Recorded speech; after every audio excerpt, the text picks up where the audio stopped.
Hello sisters, hello queens. I'm back with another video, and in this clip I want to talk about the red tent. It's a very exciting.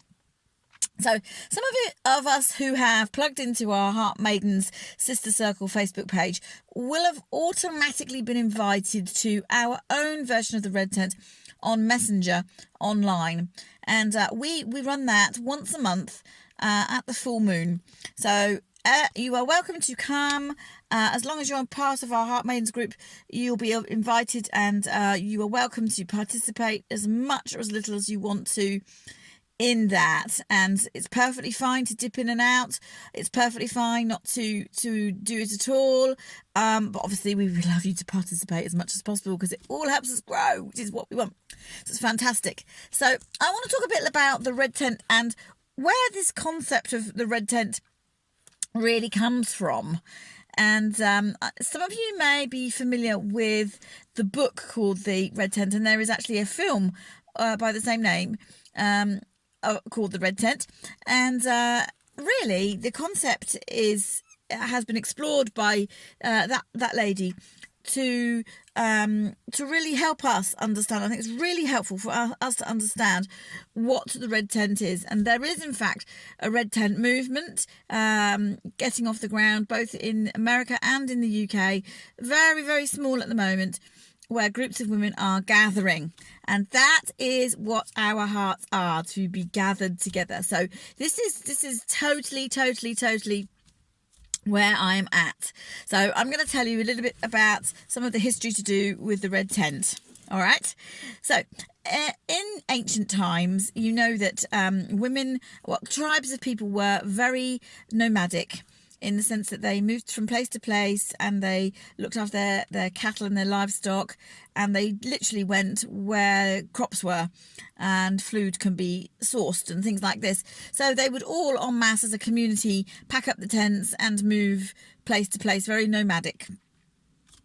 So what would happen is that women would pitch a red tent, and this place is a very special tent indeed. First off, no men were ever allowed in. It is a woman's space. Women gathered in there. It is their space. And in ancient times, women needed somewhere very private, a woman's domain, to obviously give birth. And when a woman was in labour, she would go to the red tent, and she would be attended to by a midwife in the community. Obviously, they would have primitive skills compared to what we understand now to be midwifery now. But they would be attended to during their labour and their birth, and the babies would be born into the red tent, and the women would gather in that tent to celebrate with the woman as the birthing process had been completed and the new life had been brought forth. So that's if you've watched my videos before, you'll pick up on my heart that as women, we are about life givers. We are about bringing birth and growth, and birthing is physical birthing is a complete expression of that. And so it's just fabulous to know, isn't it, when we really stop and think about it, that every single woman that's gone before us who's had a baby, we're just the last in a long chain, if you will. Thousands upon thousands of women have birthed before us, so it's not a new phenomena, for sure. Okay, so the red tent would be pitched. No men could go in there. But more than that, it was a sacred, safe place for women to gather. And when you've got tribes of women living and working together nomadically, in and out of each other's lives, weaving together, as we said before, the tendency then is that women menstruate at exactly the same time. So if we're thinking about it in that way, we've got all of these women in the community who are of menstruation age. All of them are bleeding together. at the same time. How amazing is that? So, of course, they've all got they're on the same cycle. So the PMT is going to kick in at exactly the same point as well. So, in the time of their bleeding, which would probably have coincided with the full moon, more than likely with the full moon, the entire tribe of women would gather in the red tent to be gathered and connected and supportive of each other, which is fantastic. Can you imagine? It's a time for the sisterhood to gather. It must have been a fabulous, fabulous, fabulous experience, because you've got all the support there from your sisters, and all of the the creativity and the intuition and the healing all gathered together in one tent, encouraging, loving, supporting each other, bringing on the younger girls in the way of the feminine. And just fabulous. Once a month as well. Once a month. What a retreat that must have been. Now, when we think about that, it kind of feels so wonderful to us. And that is what we have lost in our modern day world. We connect with women on an individual basis, and we do it in a male patriarchal manner. As in, we have women who relate to each other as career girls, or we have other things going on, don't we? Or maybe because they're involved in the same charity or the same organisation. But if we really think about that, we understand then that hierarchy and things like that start to come into play into relationships. But really and truly, hierarchy, I'm going dark now, I'm so sorry. Hierarchy is a male construct. Okay, ranking, hierarchy, levels, that's all to do with how men organise their society. It's not a women's way whatsoever. So these are the things that we've lost. And we have thousands upon thousands of women sitting on their own during the time of their period, feeling bleh, as we all do, sometimes nauseous, sometimes with stomach cramps. And, we haven't got our sisters around us. We've got a bloke who we can't expect him to understand. We just can't. We just can't expect him to understand. And we've got this feeling that we have to carry on completely as normal. Do everything that we normally would do. That the bleeding and the blur feeling should not let us get us down and get in the way of normal life, without realising that our bleeding is normal life, and to take a step back and to not do the things at full pelt is actually life as well. We almost deny our femininity in that way, and I think when we start to look at it, we really understand that we do this to fit into a male world.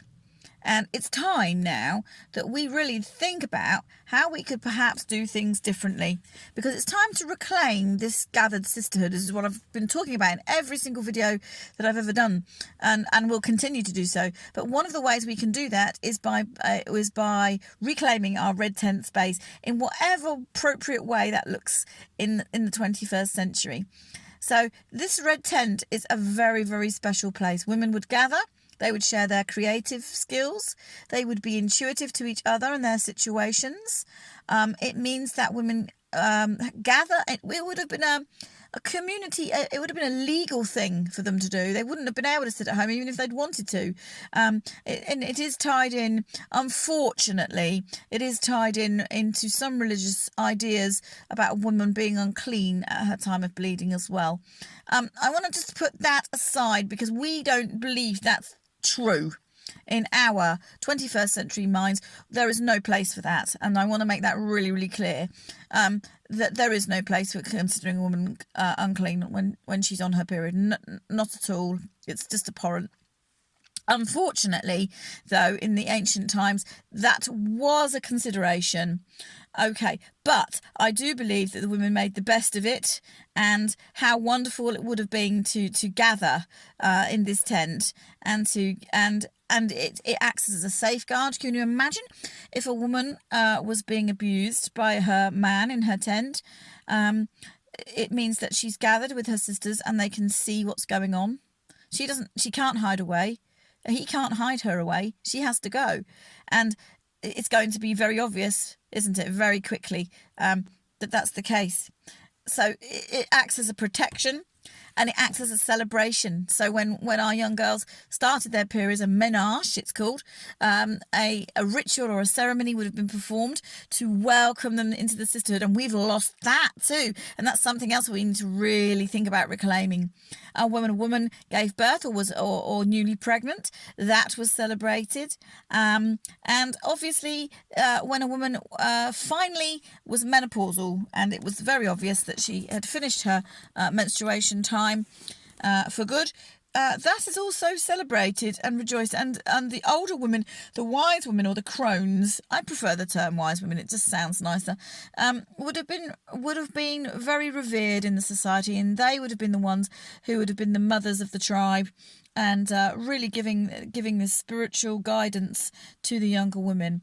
The whole company of women just being there for each other. What an amazing thing. And that is what we have lost in our day.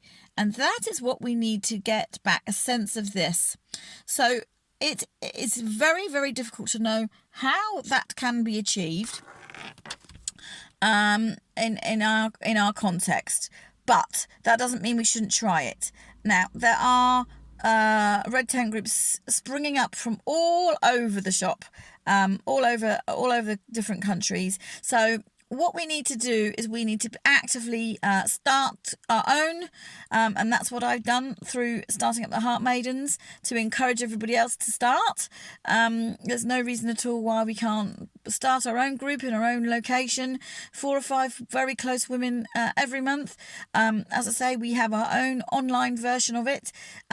My personal opinion is we don't go deep enough with that group because we're not in person, but we've got to start somewhere. So I just want to encourage our hearts that this is what we need. This is so what we need, isn't it? So what we need. And during our red tent time, we encourage our girls to wear anything red for those 3 days. And it's just a reminder that we are gathered together and we are standing with each other.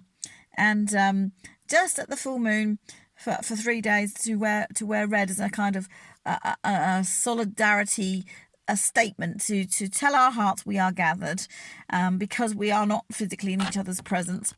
So I just want to leave these thoughts with you, and I want to let them kind of percolate inside your heart.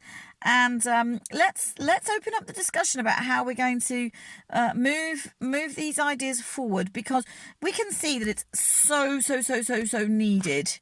So needed, and we want to do things differently, and we need to do things differently, and we need to gather together, and we need to find a way to do it. So I just thought I would just make a quick video and explain some of the things that I've learned about the red tent, and I just want you to catch the same vision. And bless your heart, I love you so much.